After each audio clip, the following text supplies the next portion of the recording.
Hello, and welcome to the Area 1 Fish of the Week, where we take a deep dive into a fish that Area 1 has caught. I'm your host and Senior Product Manager, Kel Jackson, and this week is the week of December 20th. Awesome, let's dive right in. So, a friendly reminder with it being holiday season that unfortunately it's holiday season for scammers too. Obviously, with this time of year, employee purchases are up. And that means more order confirmation emails, more shipping emails, all coming to both personal and business email addresses. And lastly, with a lot of people out of the office and just plenty of distractions, both IT teams and user attention spans are, to put it nicely, a little bit lean this holiday season. So all of this together creates a great opportunity, unfortunately, for scammers. And this year, like many years in the past, we see a great influx or an increase in phishing emails, proposing to be things like order confirmations, things like shipping notices, and etc., all come into users' inboxes, whether it's personal email addresses or corporate ones, all trying to take advantage of this time of year. And so this week, we're going to be turning our attention to one pretty good-looking email phish that we see that Area 1 noticed and blocked coming to a user's email address. So this one, it looks like it's an order confirmation for Amazon. And obviously with this time of year, there's a large number of these type of order confirmations coming in. And if we imagine that we're the user, maybe we made a purchase, or even more so, even if we didn't make a purchase and we see a confirmation, we might be very interested to understand, what's going on here, why am I seeing an order for confirmation number? And if they were to click any of the links here, seeing the order details or any of the other links contained on the email, it would actually download a piece of malware onto their machine. Whether that malware is a piece of spyware, ransomware, some sort of credential harvester, or what have you, once that piece of malware is on that user's machine, it could then wreak unfortunate damage on that personal machine, as well as spread horizontally throughout the organization once it has access to one device. So obviously, this is a particular type of fish that's taking advantage of the time of year, unfortunately, and is trying to catch users, when they might be looking for emails or when they might be looking to just see what's going on there for their purchases throughout the internet. And now, just to show you how good this particular fish is, I wanted to bring up an actual Amazon email. And not to pull a fast one on you too quickly, but this is actually another fish, another example of an Amazon fish as well.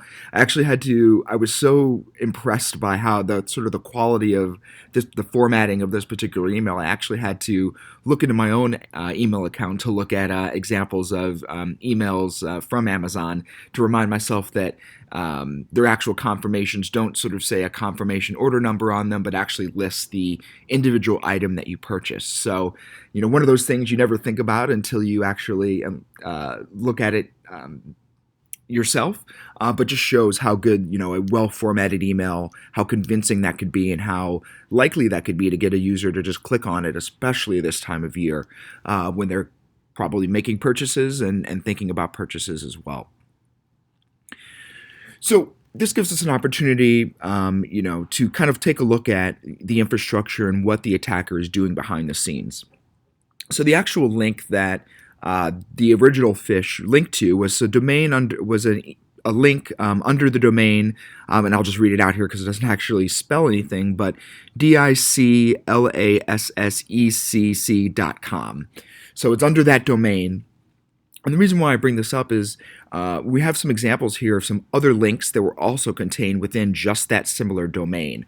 And these other links are actually linking back to other types of attacks. So whether it's an Office, we see that first line, something mentioning an Office Pro, other transaction details. So these are all different types of attacks, all housed under this same domain. So, they might have had another campaign where they tried some Office credential harvester, or maybe they tried to impersonate some other transaction detail or order invoice. So all of these different types of attacks in this example are all contained within this same domain.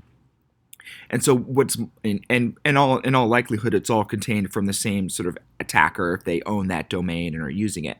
So I bring this up to say that it allows us to remember the fact that attackers tend to reuse parts of their infrastructure.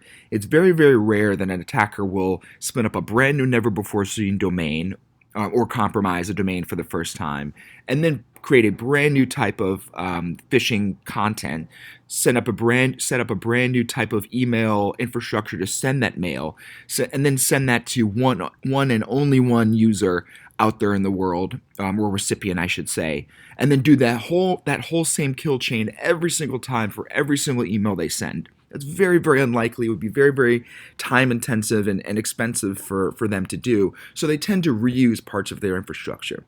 And that's important to remember, because if they're reusing parts of their infrastructure, if we can analyze and understand what that infrastructure is, we can use that information to proactively block their attacks before they ever come. If we are already, as Area 1 is, aware of this domain, we can, if there's a brand new, never before seen attack that they spin up that's super clever, even more clever or intelligent than, or convincing than the Amazon Phish is that we just saw, it doesn't matter, because we already know that parts of that are linking back or coming from this particular domain or other domains that Area 1 is already aware of. We can stop that cold in its tracks. So that's why it's very, very important to remember this fact and to understand the power of Area 1 being proactive in understanding the attack infrastructure, in addition to all the other things that we analyze and look into. So to give you a little bit more understanding in this particular example for some of the targets of this Amazon Phish that we've seen, we saw it going through to an industrial manufacturer. We saw it going through to an actual IT security firm, or attempt to go through. We also saw it attempt to go through to a consumer goods firm. And it really doesn't matter the type of industry or the type of target. All employees, lots of users out there in the world are ordering things, are purchasing things, tracking emails, tracking shipments throughout via email out there in the world. So, this is one of those examples where it doesn't really matter who it's going to. It's kind of an equal opportunity phish, unfortunately. And it kind of just showed that email flow and where Area 1 sits in there.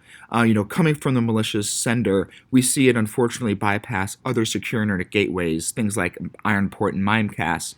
And that email would be going to users' inboxes, but Area 1 is in that email flow and is actually making these determinations using this proactive intelligence, using the real-time scanning of the email to be able to make a determination and ultimately route that email to a quarantine so that it never shows up in a user's inbox and they never tempted, regardless of what orders they did or did not purchase this holiday season, to want to click on this link and ultimately prevent them from ever risking clicking and downloading that malicious content. So just to reiterate how Area 1 is able to catch phish like this one, one, we proactively crawl the internet. So both our active sensor and our proactive crawling allows us to understand the infrastructure that attackers are using. So whether that email comes through us or not, we have a good understanding for what domains are being stood up, what domains are being compromised, what type of attacks are coming out there in the world, and who's sending it.